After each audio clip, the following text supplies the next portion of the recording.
Can you imagine how exciting it would have been to be back in the day, sitting around this phone as they made the first phone call ever using electric wire signaling and things like that?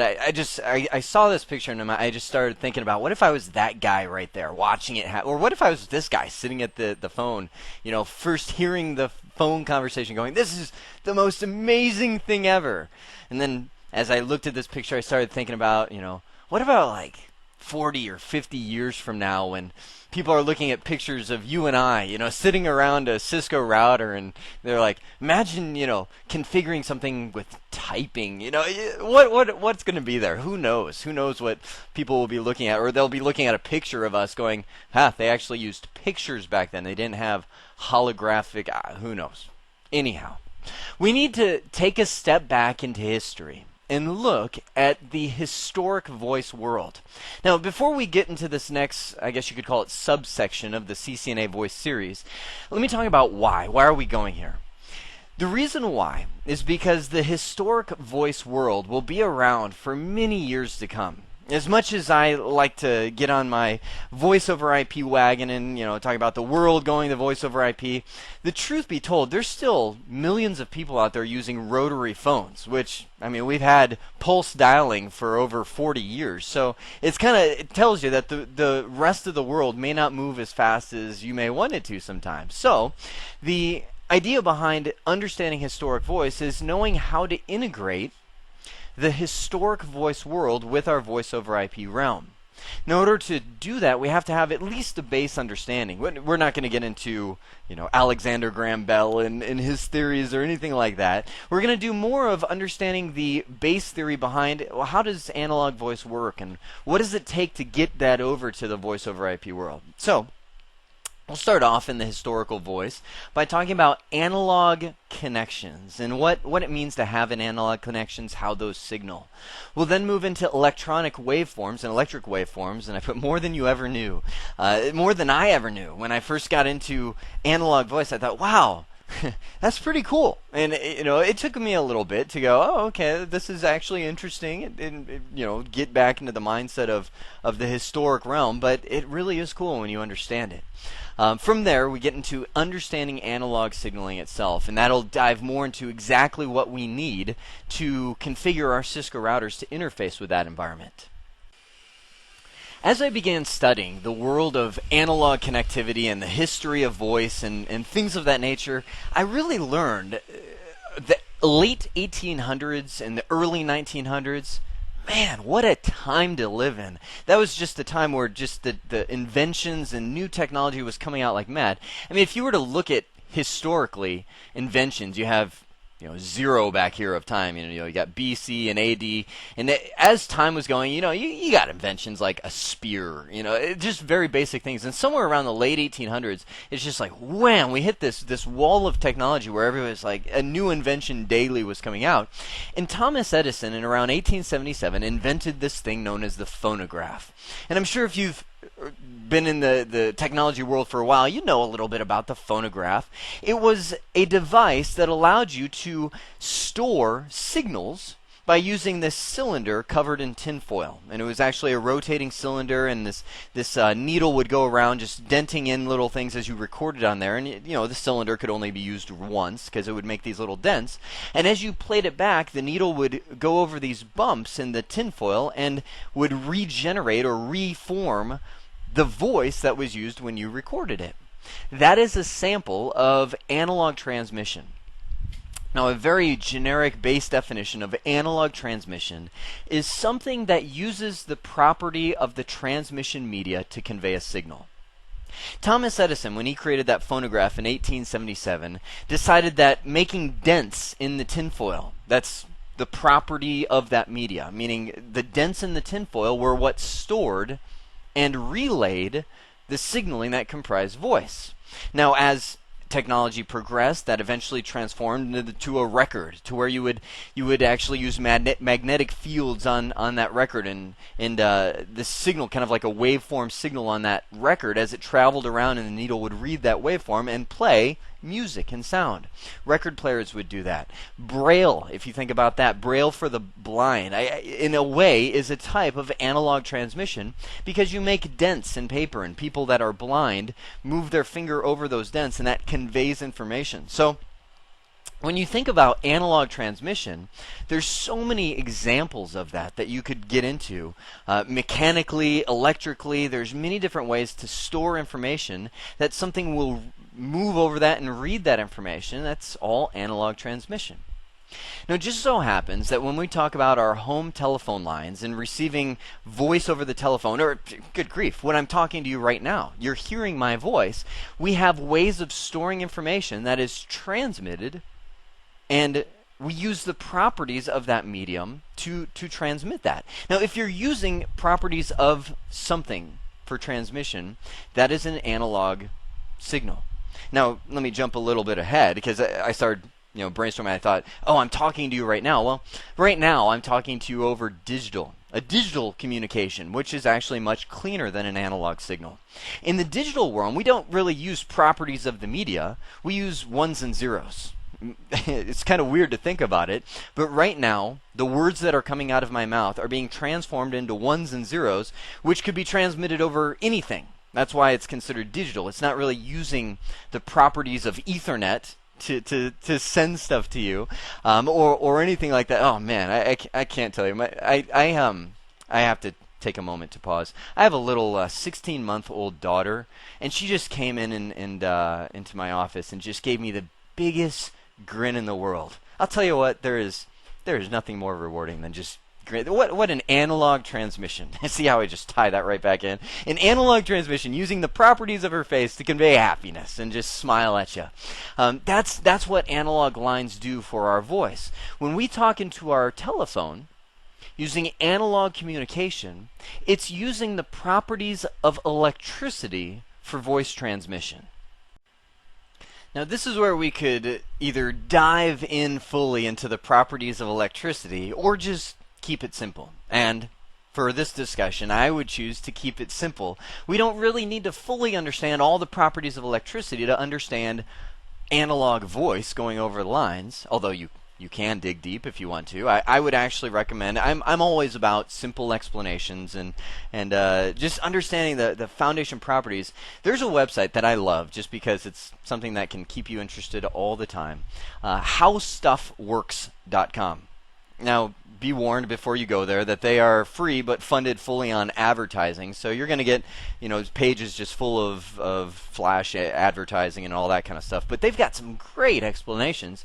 And if you ever go to howstuffworks.com and type in how does electricity work, just a great simple explanation of voltage and wattage and how the current comes in, and just excellent explanation. So if you want to dig deeper in how electricity works, I'd highly recommend that. But for this discussion, I'll just say that electricity has all kinds of properties, such as the voltage and the amperage and all kinds of frequencies that go into electricity and sending it over a wire. Well, when you are speaking into a phone, it is the job of that phone to convey the words that come out of your mouth in such a way that it can be represented by electricity. So when you're talking to somebody over the phone, you are speaking into a handset. It is converting that into a waveform that looks something like this. You see all these little waves going across. Matter of fact, where's my pen? I drew down here, or snapshotted, SoundForge. There's actually a program out there called Sony SoundForge where you can record voice and things like that. And I just opened that program on my computer and said the word hello. And then I just screenshotted what, if that's a verb, screenshotted. I took a screenshot of the waveform that was created when I said hello. What Sony SoundForge did was take that analog waveform and say, I'm going to represent that word that came out of your mouth with all these different frequencies and voltage levels over time. So as I said the word, hello, I totally missed that up right there, but it kind of matches those words and that symbols into an electric form. Now that electric form can transmit any length of distance over wire and be received at the other side, where it then takes that electricity and plays back sound represented by it. So all these properties of electricity are used to convey the properties of your voice as you speak into an analog handset. That is how we have communicated for decades. And since you saw that first phone call picture, that's how they communicated back then. And for decades, that's how we communicated from our home phone lines to each other. Let's dig a little bit deeper into that electric signaling in the phones. Anytime you have anything electrical, you have to think about electricity flowing through that device. For example, if I had a flashlight right here, let's say I had a little, well, I'll keep it simple, a little light bulb right here that I wanted to power. And I wanted to use a battery to do that. What I would need is a negative end of that battery and a positive end of that battery, kind of like this battery sitting up here. And I would connect a wire from the negative end of that battery into the light bulb, and if you dig deeper into electricity, that light bulb is known as the load, meaning that is going to be the device sucking energy out of that device, or out of that power source, the battery. And then I would connect a wire from that light bulb to the positive side. Now, with the nature of electricity, you have all these atoms that are desiring to balance themselves out. And we have all of these negatively charged atoms. And anytime you have just a battery sitting there, like you've got it sitting there just on the counter, all those negative charged atoms are just going, oh, I can't go anywhere. Some of them are jumping out of that battery over time into the air and things like that. And that's why you have expiration dates on batteries, is because slowly over time that those atoms, negatively charged atoms, just kind of leak out and attach to positive molecules and so on. But they definitely can't get out like they want to. So when you connect that wire right there and plug it into, it ends up connecting to the positive side, all of those atoms are like, we can get out, and they hit this light, and this light has a load inside of that where the atoms come out and energy is expended in some way. That's where our light bulb lights up, and then some of them end up reaching over here to the positive side of the battery, much less than the originally negative charge atom, because many of them ended up being expended through the light bulb. So when we have a phone line coming into our house, the phone line is always considered a pair of wires. You always see a wire pair coming in. And when you talk to a phone technician, they'll always say, oh, that's the tip and ring wire. That's just common language for a kind of negative or ground terminal and a positive or current detection terminal. The ring side of that will typically be connected to the battery. And when your telephone handset is on hook, those wires coming into your house are disconnected. So you have that. This is our central office. The public switch telephone network is connected into our house. Here's our home. Comes in from the street into this wall jack, and we have that pair of wires coming in that plugs into one or more of the phones in our house. But if they're all on hook, that line is broken. So you have this electric charge, or the battery over here, that's just like this light bulb. If there's no light bulb there, it's just going, I can't move anywhere. So as soon as you pick your handset off the hook, that literally drops down and connects both of those wires. So we now have a path, and all these little electrical atoms go, wee, we have a path to go, and travel through that phone handset through to the other side. At the central office, it goes, aha, somebody has lifted a handset, thus connecting the circuit, so I will now send dial tone down that line. That whole process is a signaling method known as loop start. When the receiver is lifted off hook, off of the telephone, the loop is connected between those wires, and signaling, or electric signal, passes down the circuit. Now, loop start signaling works pretty well for home phones. And the reason it works well is because it's just a single line.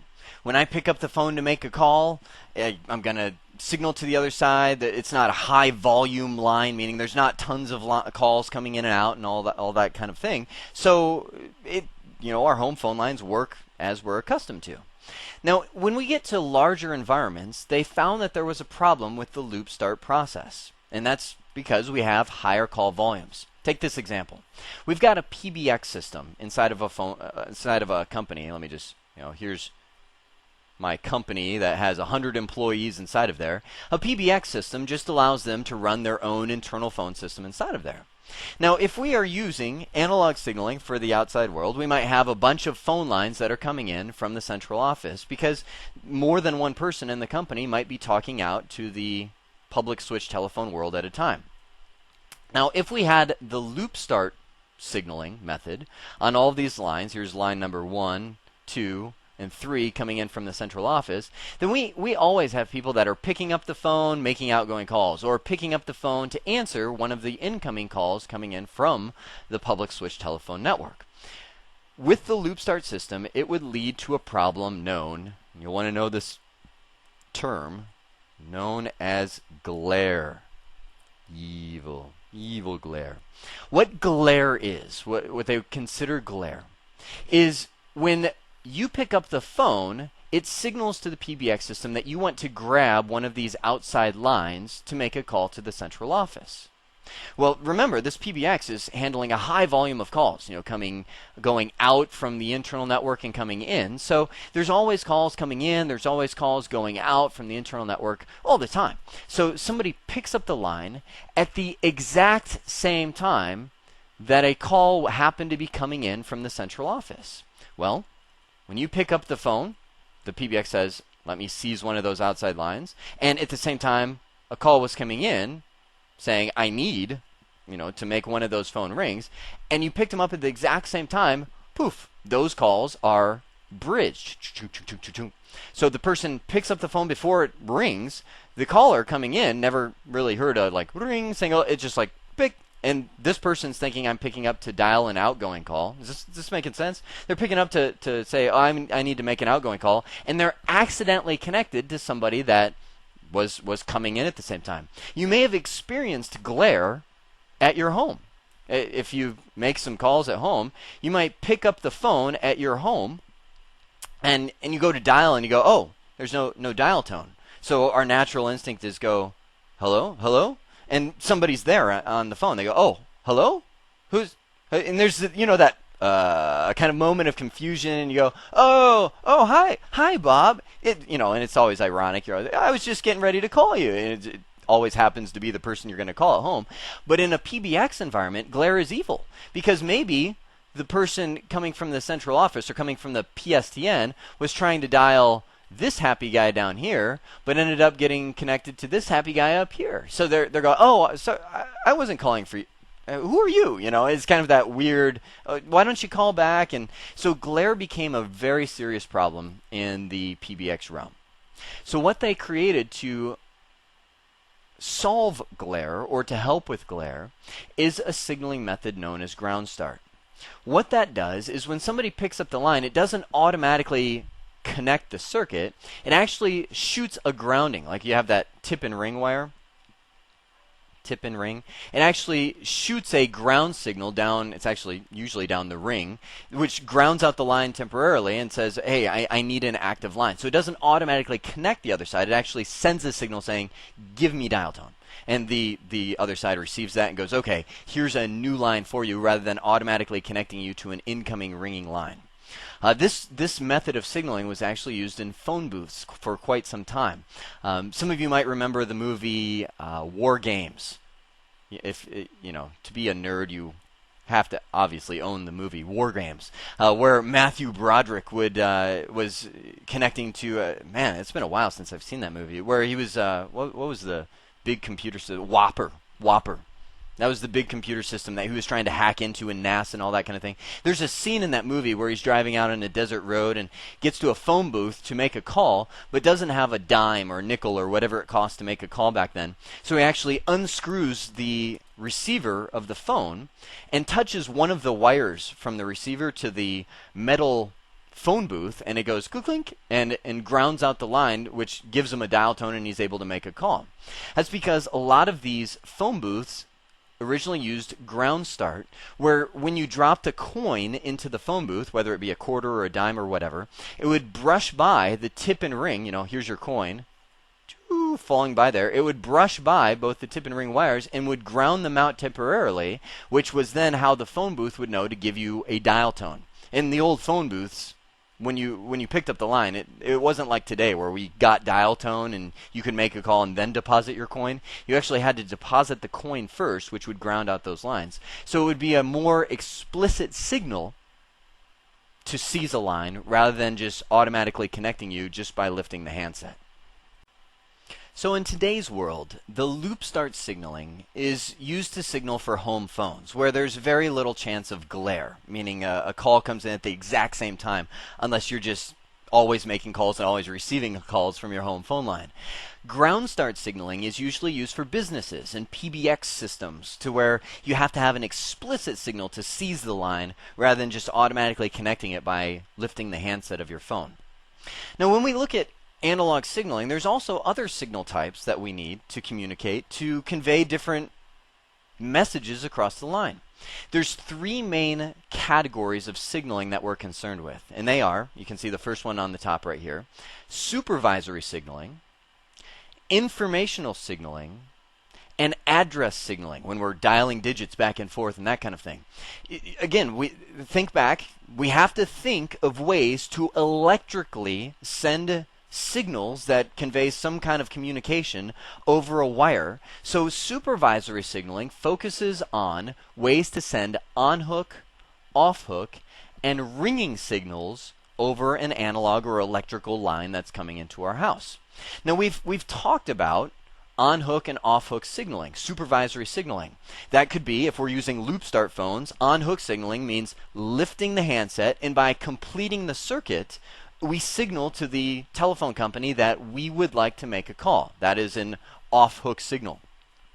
Hanging up the phone sends an on-hook signal, which disconnects the electrical circuit, and that says, phone company, we are done making our call. You can disconnect the line. Those are terms that are used to describe supervisory signaling. Now, this is a paradox. What about ringing? I mean, think about that phone again. You've got wires coming in from the phone company that are, coming in to be looped, but they're disconnected. And the last picture I showed you showed both of them disconnected, but there's actually only one that's severed from the actual phone when you have the phone on hook. When the phone company would like to send you a ringing signal, what they do is use AC current rather than DC. And what that means is you've got your phone company connecting these wires. DC current is the one that has to travel through the phone to be received back by the telephone company. Inside of your phone is an AC transistor, or an AC receiving chip, if you will, inside of that phone, or receiving device. So when the phone company needs to ring your phone, they'll actually send live current down the wire, not stuff that has to be looped back, but something that transistor can receive, and that signals the phone. Older phones actually had, a bell and actually a little, hammer, that when it got that electric signal, it would be enough to make that hammer go cha-ching, cha-ching, and that's why on older phones you get that classic ding, ding, ding, ding, ding, ring. I have one of those old phones. It's awesome. I love hearing that sound. My what is this? My iPhone has that ring tone where it actually sounds like an old phone. It's just classic. Newer phones have a receiver that when they get that electric signal, they electronically ring, and that's how you get all the fancy ringtones that we have nowadays on our home analog phones. So you'll know if you've ever been working on a phone wire, if you've wired your own home for phone lines, there's two wires coming in. If you're gripping that wire when it rings, oh, it rings. It's one of those shocking experiences. You go, oh, the phone's ringing, because it's AC current being sent down that wire, and that is a type of supervisor ringing signal. In addition to supervisory signaling, we have informational signaling over these lines. Now, information is a way of conveying some kind of information to you while you are on the phone. For example, we pick up the receiver of our phone. Here's our phone. We just went off hook and completed the circuit that signals to the phone company that there is an active line ready to make the call. Now, the end result that we feel when we lift the line is that we hear dial tone. Now, the dial tone isn't the result of completing that circuit and allowing electricity. I guess you could argue it is, but the dial tone is not generated by you completing that circuit. All that does is allow electricity to flow through your phone and flow through the receiver of your phone. The dial tone is generated from the phone company sending a specific frequency. Take that picture. A specific frequency of electricity down the line that generates the tone you're so used to hearing every single time you pick up the phone. Now, this is just a frequency. They could change that frequency to anything they want. You ever seen that movie Dumb and Dumber with Jim Carrey and I don't know who the other guy is. His name is Lloyd in the movie, Harry and Lloyd. And there's a point in the movie where they're driving along in this big shag dog looking van, and Jim Carrey looks over at the other guy and says, "Do you want to hear the most annoying sound in the world?" And the guy goes, "No, not really." He goes, and it just makes this, extremely annoying sound, and the guy's like, stop it, stop. It's a funny part of the movie.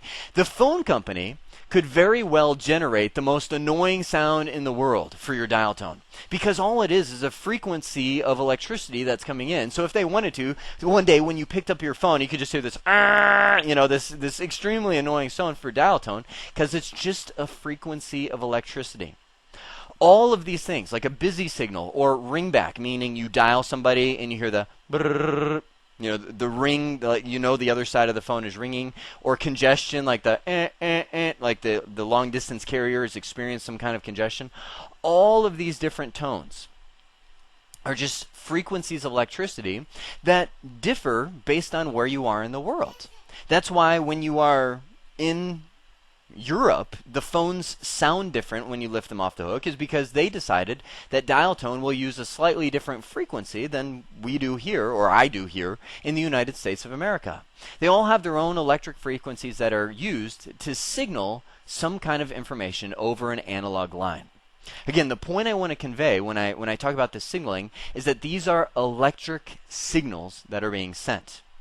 Now, that'll be important when we talk about digital signal, which doesn't use electricity. Digital signal, as I mentioned, is ones and zeros, so we're going to have to think about, well, how do we play a dial tone with ones and zeros?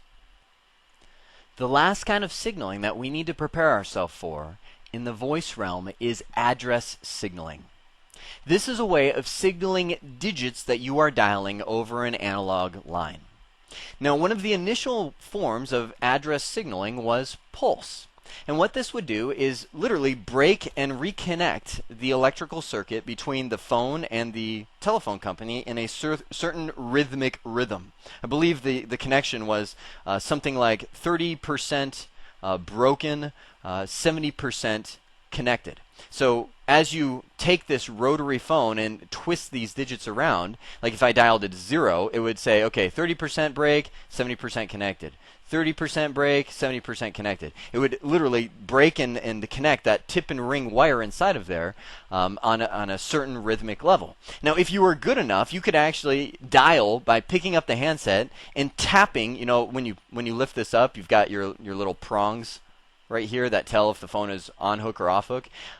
You might have tried this before. By tapping those little prongs, you could go tap tap tap tap tap tap tap tap tap, and kind of signaling dial digits, and it would work if you're good enough, and you can get about this 30% broken, 70% connected method of signaling on there. Or you could tap the handset on the desk and kind of get the same kind of pulse signaling that you were doing by doing this. So that was one of the initial forms that were out there, and still, I mean, this is a consideration. Around the world, not everybody supports what's known as DTMF dialing. There are some phone companies that still only allow pulse dialing, and you'll see when we configure our Cisco routers for voice over IP, Cisco routers have the capability of signaling using pulse. I don't know if you have seen one of these phones recently, but my grandparents have one. They have a cabin up in Michigan, and every time I go up there and dial, initially it's annoying because we're so used to the speed of microwave kind of signaling, but I don't know what it is. These are very calming phones to me. If I ever am in an argument with my wife or something, I just need a good pulse phone to pull out and just be like, give me a couple zeros, darling, and I'll calm back down. It's very calming to be able to dial that way. The newer form of dialing is dual tone multi-frequency, or DTMF. These digits on a telephone keypad are actually assigned certain electric frequencies.